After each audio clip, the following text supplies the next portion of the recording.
Good afternoon. I am W.D. Foster Graham, and I'm the book review editor for Inside News. I am also the host for today's Book Chat Thursday on The Conversation with Al McFarlane. The Conversation with Al McFarlane covers all aspects of the African and African American diaspora, with very interesting, enlightening, empowering, entertaining, stimulating conversations. We have recently passed 1,200 subscribers, and we are shooting for 2,000. So if you like our content, definitely like, share, and subscribe to our channel. Let your friends and family know about it, because we definitely appreciate it. Now, today's Book Chat Thursday is one that's very near and dear to my heart, because I think about growing up as a child in the 1950s, going to see books in the library and books at school, and not seeing children who look like me. And I am so very honored to have our panelists on this show for discuss Black children's books.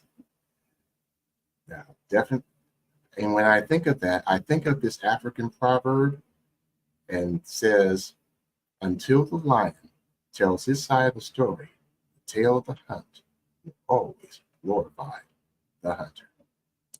And so I'd like to take a moment to introduce each of my distinguished panelists and lovers of Black children's books, as well as those children of color. Bennie Brown is a married mother of one and a stepmother of three who resides in the suburb of Minneapolis, Minnesota. After the kids grew up and got their own lives, she was able to sit down and create, as well as compile the Bible stories and lessons learned based on teachings that expanded over 20 years.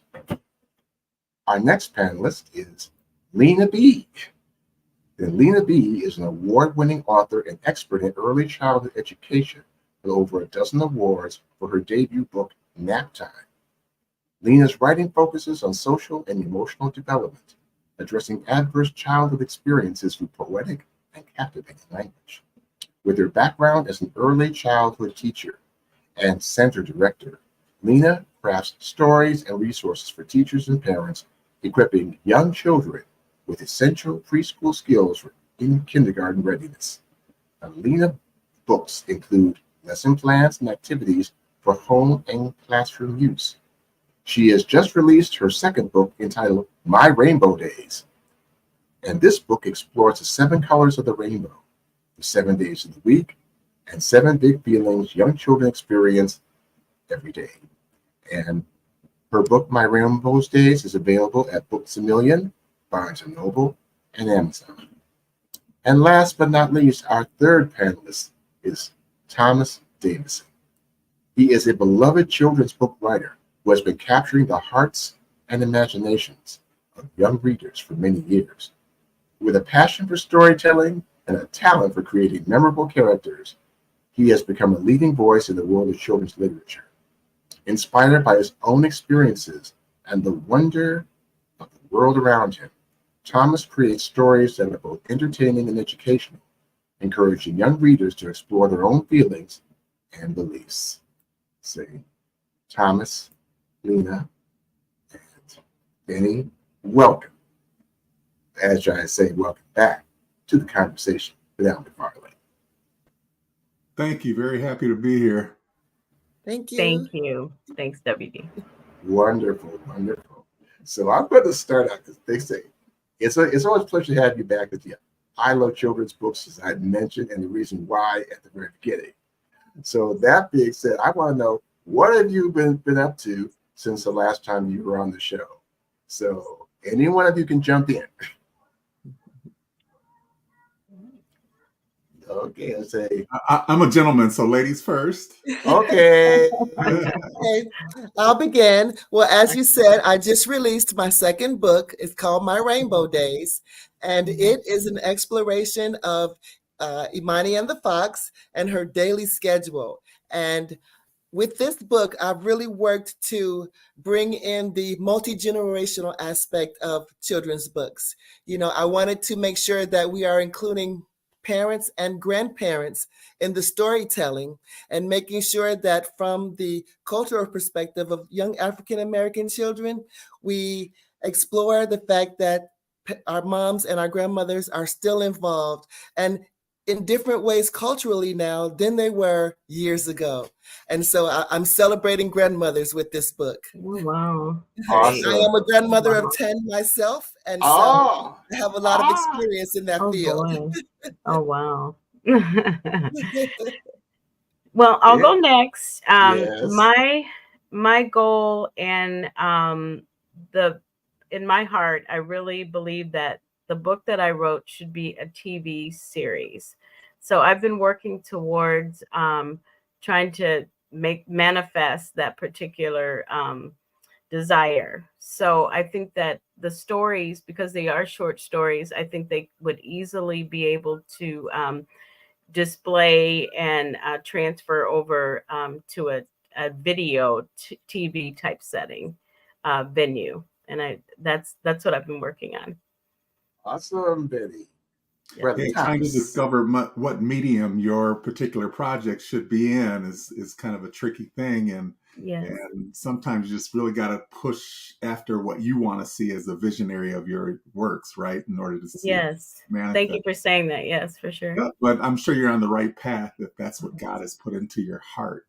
I'm Thomas Davison. My last book was My Girl Gigi, which talked about a young lady who liked to double dutch. And she ended up with a tough decision in trying to figure out whether or not she was going to Disney World with her grandmother and little brother Picklehead, or going to her competition, and the decision that she had to make in that situation.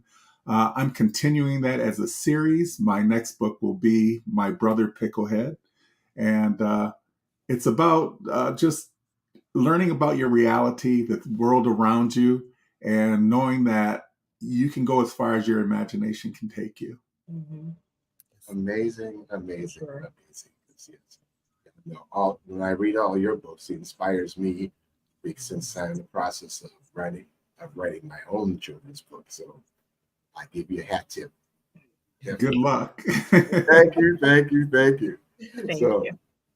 now, what do you enjoy most in being a Black author? I think the one thing that I enjoy most is giving young children, because my books are directed towards early childhood education, but giving young Black children a mirror in which to see themselves and their experiences. I think that when I sit with children and show them the book and they can see themselves, it validates them. It builds their self-efficacy, how they feel about themselves. And it can also build their self-esteem about how the children around them see them. And so I think the biggest joy for me is seeing that in my own grandchildren when I read books to them. My last book I dedicated to my grandson, and I gave him the book and I said, "Can you please read this?" And he started with the dedication, and it says, "To Sean, my grandson, our rainbow baby." And it just, to see him light up like that, he felt like this book is about a little girl, but I am such a part of it. And I could see his rainbow spirit come out when he just read those words to himself. And so providing that mirror for children gives me the biggest joy in the world. And, we don't do this for money. So Right. we do it for That's that right. smile. Right. Yeah. Well, for me, it was just living out my purpose, number one, and contributing to what I feel I was here on earth to do. So because my book is trying to instill values at a young age, and I've already lived that life, I feel like I'm giving back. And everything I've gone through will assist or help some child read the book, create, get a value instilled in them, and then have a peaceful, meaningful life. And then they can just pass it on. So it's given me the most joy. I'll echo everything the ladies have said. For me, it's just it's a joy of seeing a child smile, and I just try to keep everything simple. But it's also watching them read. There's such joy in finding children that love to read, but you also can see those that struggle with it, and you want to help them cure that problem, because reading is one of the biggest tools in their toolbox of life, right? So if you don't have that skill, sitting down reading to them helps, or reading with them helps, and it doesn't matter what age they are, because you'll find people that are not that strong in their reading. You'll find them of all ages. So yeah, you really got to take your time with it, and then it just makes you proud, right? I mean, people congratulate you on being an author. They're amazed, even in this day and age, that you as a Black person could write something, or have something come to life. So I just really enjoy all of it. I am just blessed, and like you said, we do not do it for the money. Indeed, indeed, indeed. Yeah, so given that, uh, how does African American children's books teach respect for diversity and inclusion? Whew, that is a big one.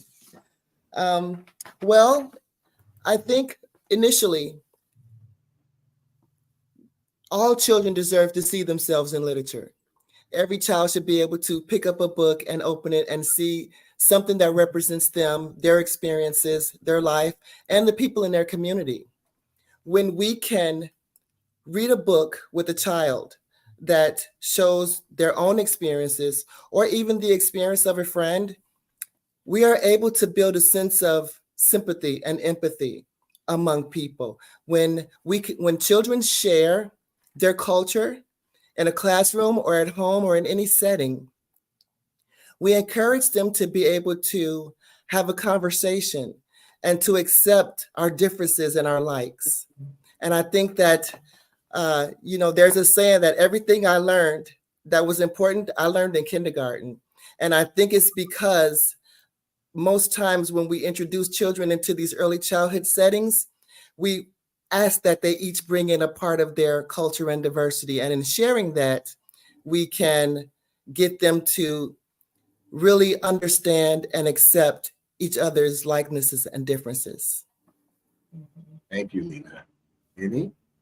Yes, my book too is for children, is targeted towards children ages 6 to 10. So that's that developing, right at the beginning age. And Lena, I would love to talk to you more about that. But they're able to, the little stories, there's like classrooms and there's home. And so I think they'll be able to relate to different settings. And so if I can get my book in a Sunday school class, where you've got a group, then it can be discussed, it can be, passed on and shared, and the stories can, just kind of continue on and grow and move on. Thank you. Yeah. For me, I grew up in the era of Dick and Jane, right? Mhm. Runs up the hill, Jane runs up the hill, whatever that was. But there was no one that looked like me in any of those books, right? That's right. That's so right, so true. Yeah, and I think today it's just about creating stories and realities that allow kids to start a conversation amongst themselves, cross-cultural conversations. You'll find in today's world that we're so blended, especially in America, we're blended, and each one of our stories are worth value. And I think for young Black kids, just building that self-esteem, as the ladies have said, but also letting them know that we see you, Yes. and that we live what you're living, and we understand what you're living, and there's nothing to be apologetic for. We have our own culture, and we do our own things. And I think that they walk away with a little bit of proudness about them when someone tells their story. So for me, I get a lot of gratification out of that. Definitely most appreciated. Now, actually, going back to my very first book chat Thursday, I had an author and her name is Crown Shepherd, who's also a Black children's book author. And during the course of that show, what came up was about how the failure rate in reading came among Black boys. And when they were asked what was the main reason for that, for Black boys going so hard behind everything, the children have said, "I don't see anyone who looks like me in any of the books." So I want to ask you each individually how you've addressed that concern in your work. Well, I would say that in being a teacher in an early childhood classroom, we would choose books. And I would say that 85% of the books either had a non-person of color or an animal as the lead in the book.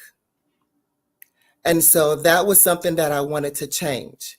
And the reason why I used a female primarily is because it's after my granddaughter, Imani, and my experiences in homeschooling her.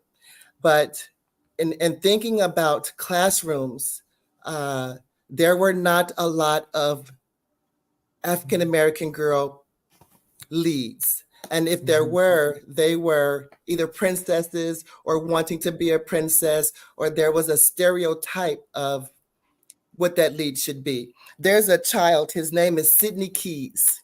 And if you know Sidney Keys, he is an African-American boy who wasn't seeing himself in books. And he decided to start a group, a reading group or a book club called Books for Bros. And Books for Bros kind of took off once the celebrities understood what he was doing and how he was engaging more Black boys to read books, because he actively sought out books that represented him and his community. And so once he got really popular, it really encouraged a good following, and more African-American boys started reading. And so it was a joy to see that. Oh, indeed. Yeah.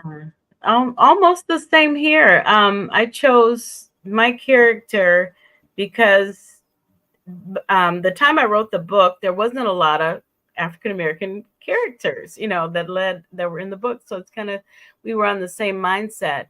So I wanted the name to have like an African-American tone, but still be universal.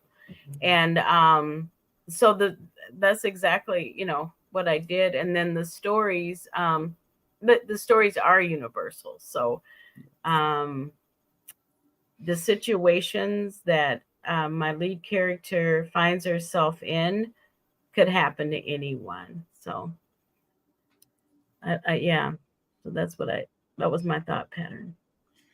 Okay, and for me, my girl Gigi introduces her little brother Picklehead, and he's just anybody's little brother, right? But in my next book, my little brother Picklehead is the name of the book. It accelerates the young Black child's experiences, his friendships. He discovers a superhero from another planet because his imagination allows him to take him there. And the ultimate one comes, and he's also Black, which just personifies that.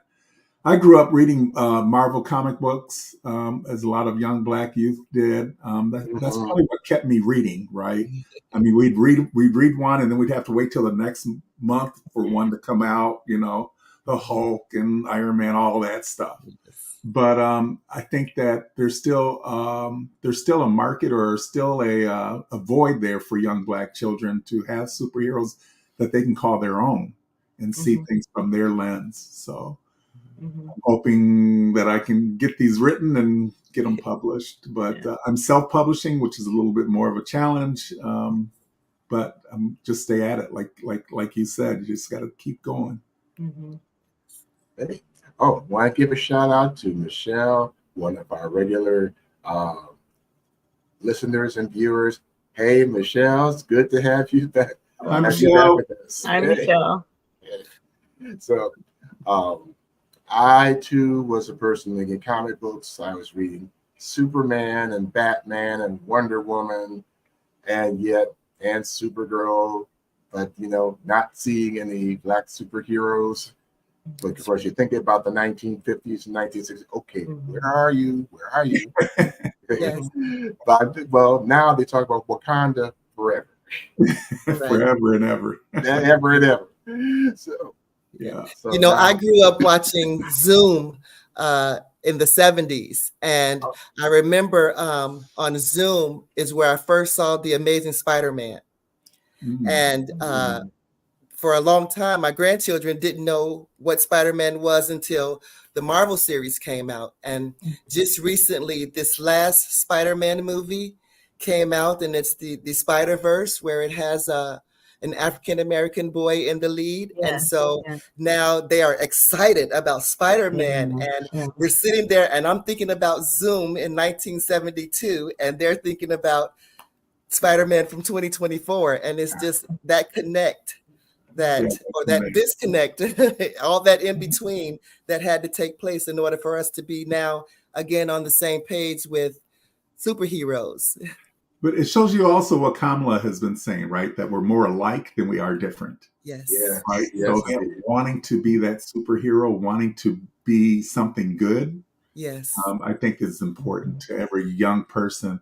But I also notice that you've got to start them out young, and you've got to, the younger, the better. So I really encourage people to read to their kids that aren't at that age of reading yet. I think that's important. I think a lot of young men don't have that sometimes, or maybe they just don't have the patience to sit and listen to a story or something like that. But it's important to encourage them and make sure that they understand how important it is for them to learn to read. Yes. That is so true. In this age of computers and immediate gratification, we don't have the patience to read 30 pages in a children's book anymore. We want it now, and we want it done. Yeah. Right. So I agree. And that's what, for me, what I did when my son was a baby. I read to him every night before he went to bed. So it was a part of our routine. And being the proud papa I am, they had a reading contest in his elementary school, insofar as who could read the most books. So out of all of his classmates, I think this was either maybe third grade or something like that, because the two of us would be reading together at night before he went to bed. So he always had the books to read. So yes, in the entire third grade class, he came up number 2 in 2.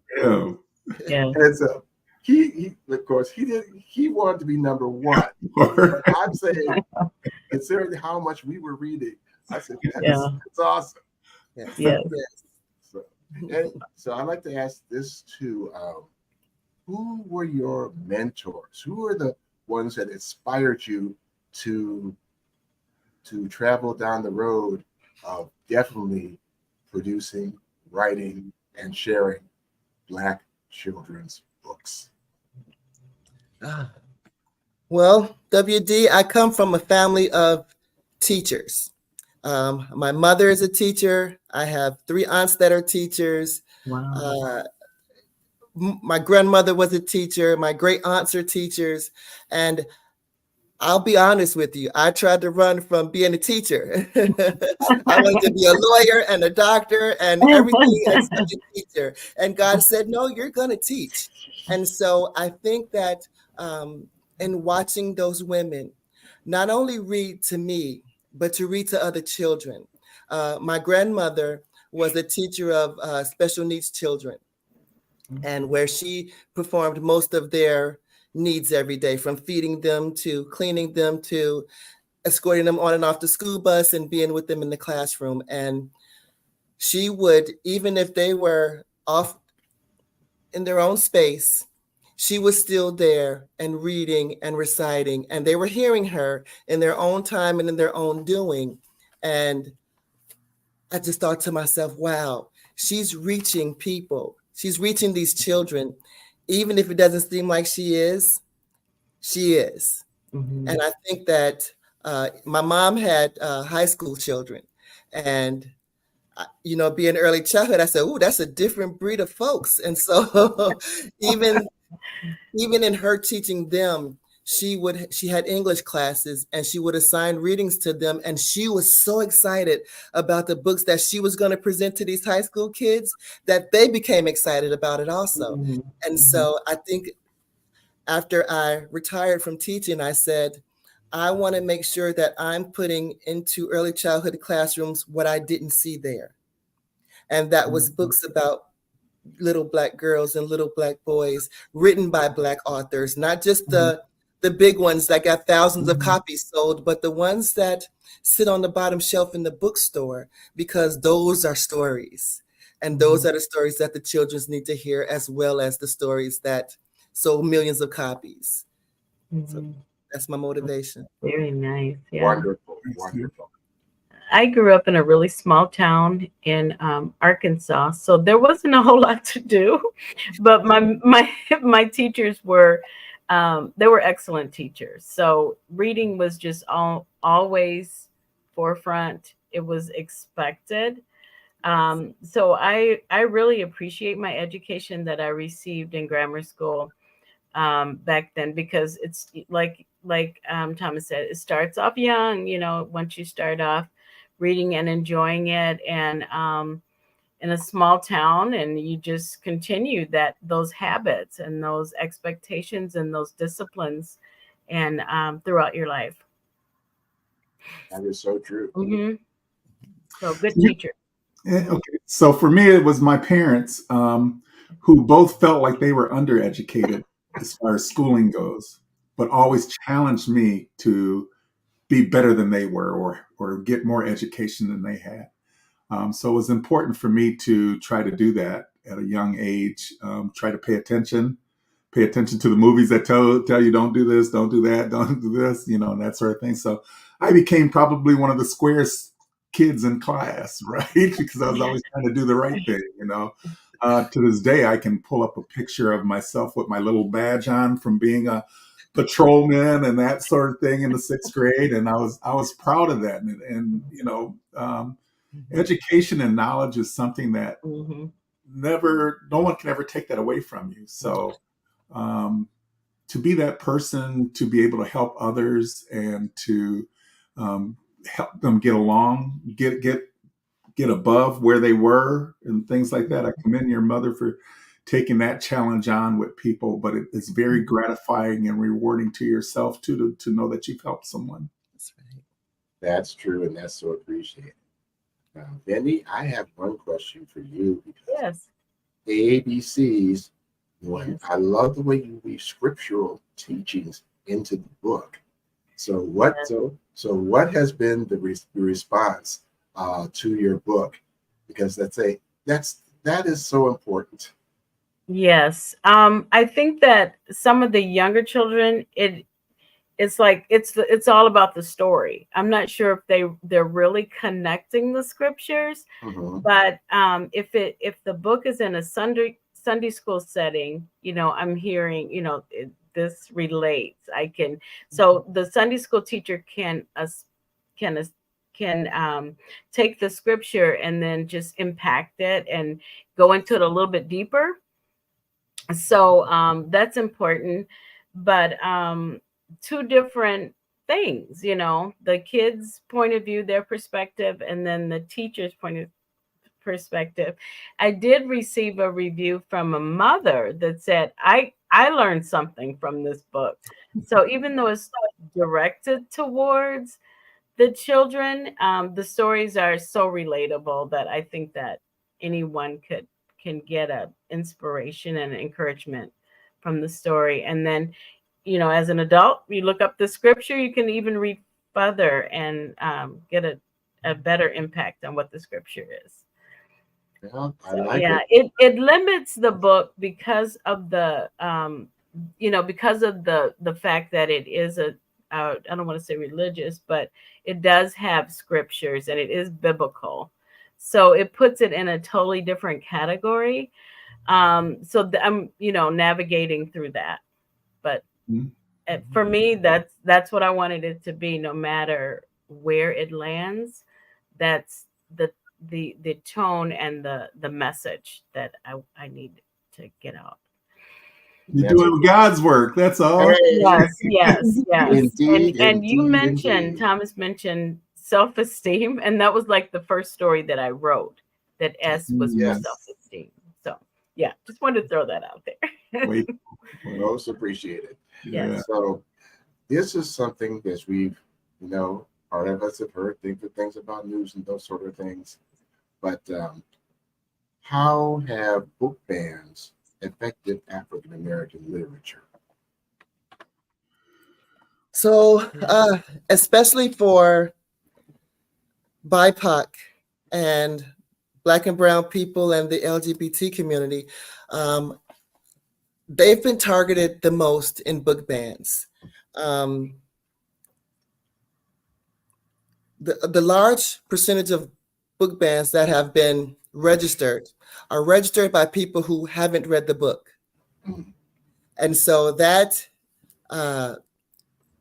speaks mounds to what people understand about the books that we're banning. It takes a heavy toll on history, and specifically African American history, history of, minorities in general. And it also limits what we can expose our children to. If we trust parents enough to monitor what our children see online when they do research or when they're playing video games, the amount of violence they see, we should be able to trust parents in guiding children through the literature that they would like to read. And again, with the history aspect, it just takes away from the written word when we're passing down norms and cultures and things that we want to pass on to our children. The book I Am Ruby Bridges is a wonderful, beautiful children's book that's been banned. And I couldn't imagine a classroom with any race of children or any culture of children in it that didn't read that book, because not only is it about her personal experiences, but it's history. And once we can help children see the experiences of others, that promotes diversity and it breeds tolerance. And if we can start those communications where children are experiencing each other's experiences, then they can become engaged, even as early as 3 years old. I've been in early childhood classrooms where they've shared someone's culture. So I had an experience one time where I asked all of my children, everybody, to bring a recipe that included rice. And every nationality in my classroom bring a different recipe with rice. And it was wonderful. And we shared, and it just brought it brought the children together in a way that I didn't imagine could happen in a classroom. And so when we ban books, we take away that opportunity for us as just people to come together and be tolerant and understanding and to participate in each other's cultures and lives. It's so important right now. And I think that's a big part of what's missing. And we need to make sure that sharing of culture and experiences remains. We need to trust parents more. If we're trusting them with the internet and we're trusting them with the video games, we can trust them with books. Yes. Yeah. It's definitely an opportunity for us.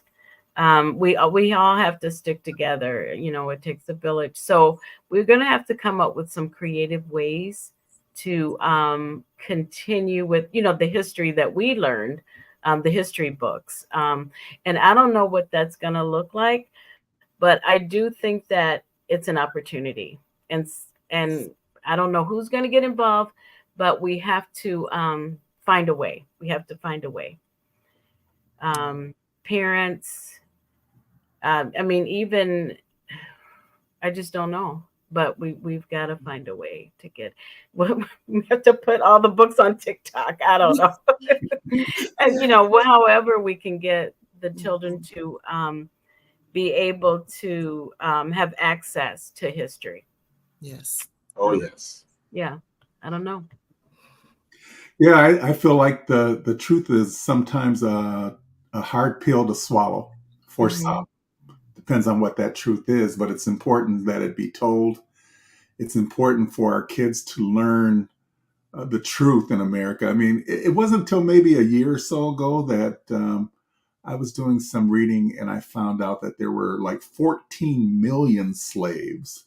Why, as a youth, I knew there was slavery, but I never knew there were 14 million slaves in the country at one time, right? And I'm like, I'm an adult now and I'm just learning this. That's either due to me not reading or that material not really being out there like that, right? But we have got to be able to own our problems. We've got to be able to own our history. We've got to be able to parent, like you were saying. Parenting is everything. And I know there was a generation of kids that had kids, but that's been going on forever, right? But it's really important to be an active part in your child's life and to not hide the truth from them, but to open up those discussions with them. Right. That is so true. Yeah. And I mean, everything's on YouTube. I mean, will they ban it, from is it banned from video? How can we get, the books to maybe a different medium and access that way? It's a new world out there. I love new mediums. I mean, you can find anything on YouTube, right? Exactly. I mean, Exactly. New, old, whatever. Yes. We just lost James Earl Jones and we just lost John Amos. And everybody's covering their work in their lifetimes. And not once have I heard anyone mention the magnificent work they did in Roots. We've heard every other movie they were involved in, but I have not seen a snippet or anything. And I remember growing up watching Roots in the 6th grade classroom. And now I could ask one of my grandchildren, have they ever heard of Roots? They haven't even heard of it. And we covered Star Wars and we covered The Lion King and all of these things. We covered Good Times, but not once have there been a mention of Roots. And that body of work is worth mentioning and it's worth reading and it's worth the magnificence that it had.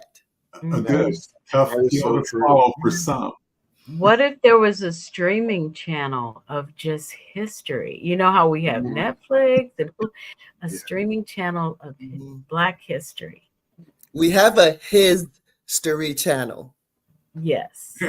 Yes. Yes. But we could have Speaking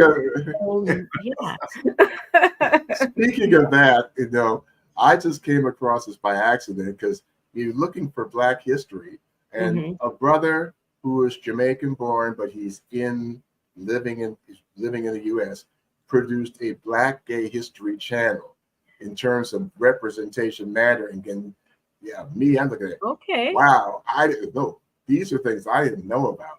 Yeah. And stuff. They talk about the history on the continent going back thousands and thousands of years and showing about, Black LGBT people have been there all the time. It's just that when white colonialists showed up, they brought the homophobia in, and that's what we're dealing with the consequences today. But yes, a live streaming Black History channel, I would love to see that. Now, you got to also remember you're living in Minnesota, which shields you from a lot of different things, right? I mean, your experience would be different had you been living in a more diverse environment, but Minnesota shields you from a lot of things. Sadly, it homogenizes your life in some ways. Yes. Sadly. Yes. I actually lived in 5 different states, so I was able to see a lot of different things and experience a lot of different cultures and the way people did things. So I felt that was like prerequisite for me writing my book, because Yes. I've been around. I've lived in the North, I've lived in the South, I've lived in the East, haven't lived in the West yet, but that, yeah. Yes. So on that note, since Mhm. Benny, you shared some of your history stuff. So Thomas, Lena, tell us a little more about where you grew up and how you grew up. So I grew up in Chicago, Illinois. First, initially on the north side, which was extremely diverse. It was a wonderful opportunity where I got to experience so many different kinds of people. When they say that America is the melting pot, the north side of Chicago is a representative of that melting pot. There are so many cultures, so many different people from so many different places. And once I became a teacher, I worked for a nonprofit called Christopher House, and that school was a representation of that. I would say in my classroom, I had at least in 20 kids, 15 different cultures and people from different places, families from different places. Then we moved to the South Side, and it was a little bit different, and there was more of us in that area. And so the experience differed a little bit in the education that I received. And then in going to high school, I went to high school in downtown Chicago, where once again, I got to experience that melting pot.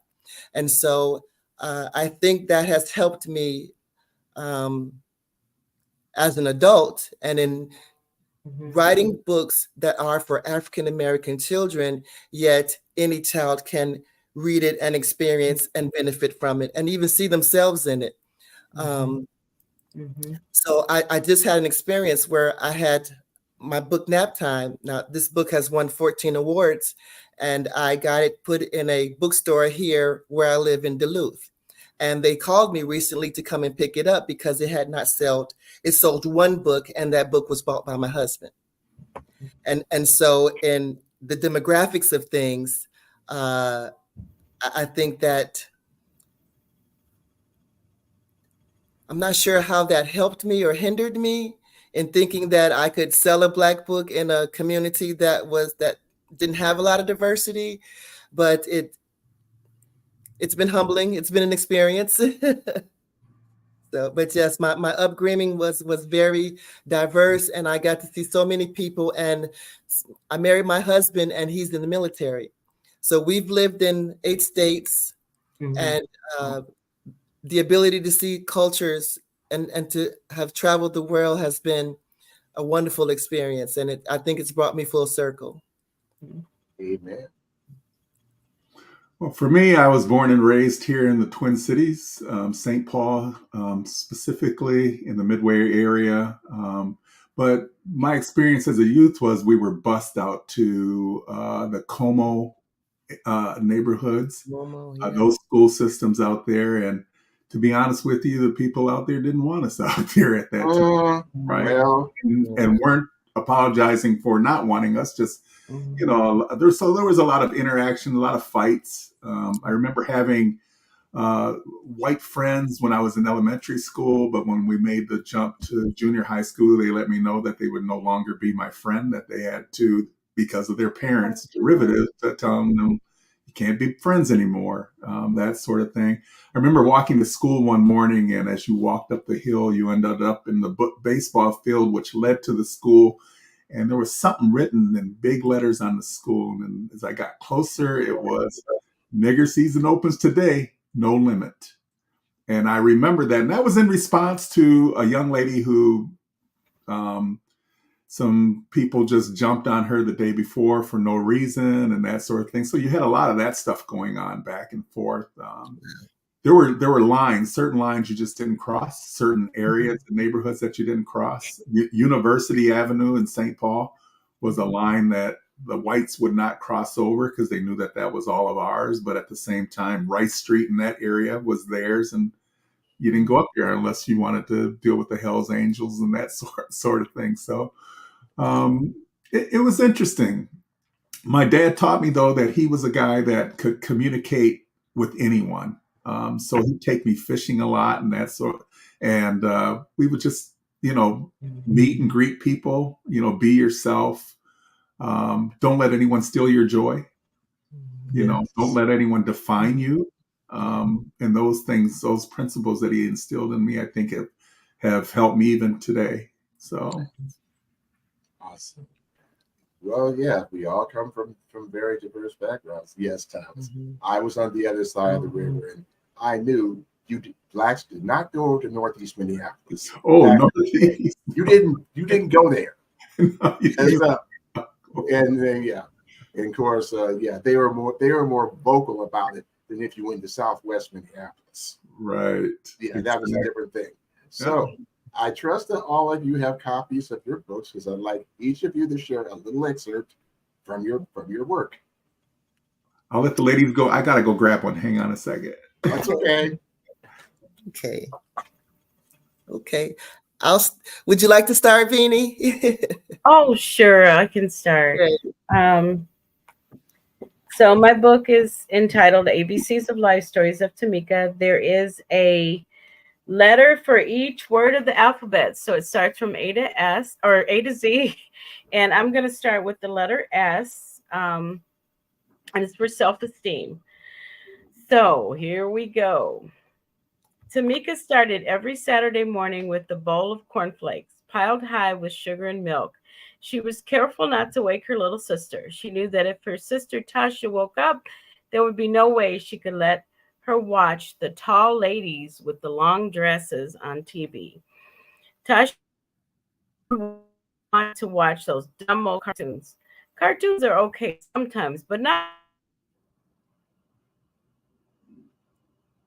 down the runway. Tamika secretly thought, just like them someday. I know I have to grow taller, I have to slim down, but I have several years.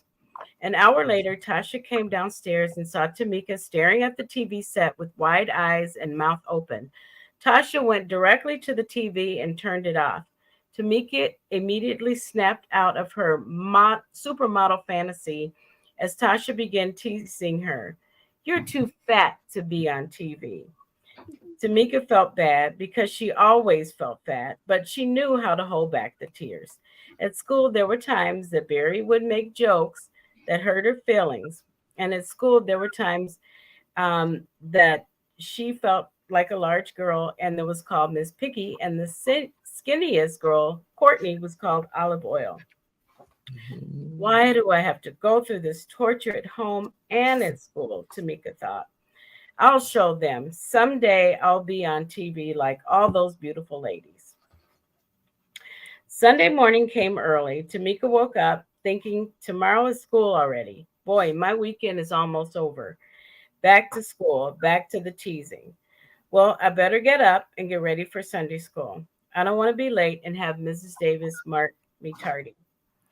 Mrs. Davis had been teaching Sunday school for many years. She had seen so many children come through church. She knew that all children were good and the best had to be brought out of each one. She believed that each child had an individual person and that God did not make junk. Good morning, Mrs. Davis said to Tamika. Good morning, Tamika. Today we're studying in Genesis. Please read chapter 1, verse 26 to 27. After reading the scripture, Tamika said under her breath, "It's right here in the scripture. God created me in his image and accepts me for who I am." At that moment, Tamika received the message that no one has a perfect face or body and that God made each of us different. From that day forward, she vowed that she would not let anyone get under her skin.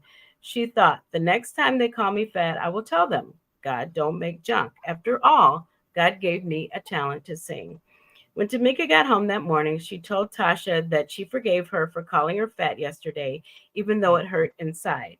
I learned this morning that the way I look on the outside is not as important as the way I look on the inside. Tasha, you're my sister. I love you. Tasha responded, Tamika, I love you, and I will never call you fat again. Tamika had the last word by saying, we're created in God's image. Each of us have a purpose in life. You concentrate on yours, and I will concentrate on mine. Yes. Brilliant. Awesome. Thank you. Thank Lena? you. Thank you for your time. Thank you, Benny. Thank you. Thank you. Okay, here is my book, My Rainbow Days. Yes. My Sunday hat is red when Grandma and I have tea. We sip our cups with pinkies up as she whispers sweet secrets to me. My Monday hat is orange. I smell it in the orange trees. I look to see what fruit they bear. May I have some orange juice, please? My Tuesday hat is yellow. It shades me in the sun. The fox and I go romp and play to the edge and flow of fun. My Wednesday hat is green, and I painted a tree with grass. My teacher looks, she's proud of me, and she shares it with the class. My Thursday hat is blue, like clouds that move in the sky. The thunder rolls and lightning strikes look like angels as they fly.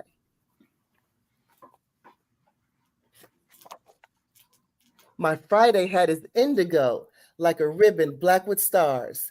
Through my eyes, they're shining bright like the headlights of a million cars. My Saturday hat is violet with flowers of satin and lace. The fox shows me she loves me with a lick across my face. The fox and I, we know our colors, we practice every day. We paint magnificent rainbows before we go out to play. The fox wants to show her work, so I put her art on the wall. There are so many pretty rainbows, they fill the entire hall. When I want to give Grandma a present, I say I have a surprise. She loves my art so very much, she has loving tears in her eyes. I tell her about my rainbow days, they mean so much to me. Sunday red, Monday orange, Tuesday yellow, you see. Wednesday green, Thursday blue, I love having fun with you. Friday indigo and Saturday violet, now my rainbow days are through. And that's the end. And of course, it has a lesson plan and activities for parents and teachers to do with the kids. The end. Oh, nice. Well done. Oh. Very nice. Very nice. Oh, Very beautiful, nice. Very beautiful, adorable. beautiful. Very nice. Hey, Thomas, you're up, and I thank you once Okay.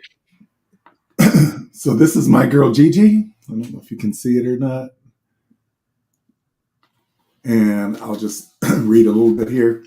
As they sat at the table for dinner, which consisted of turkey, mashed potatoes and gravy, corn, and Granny's special biscuits, Granny began to speak.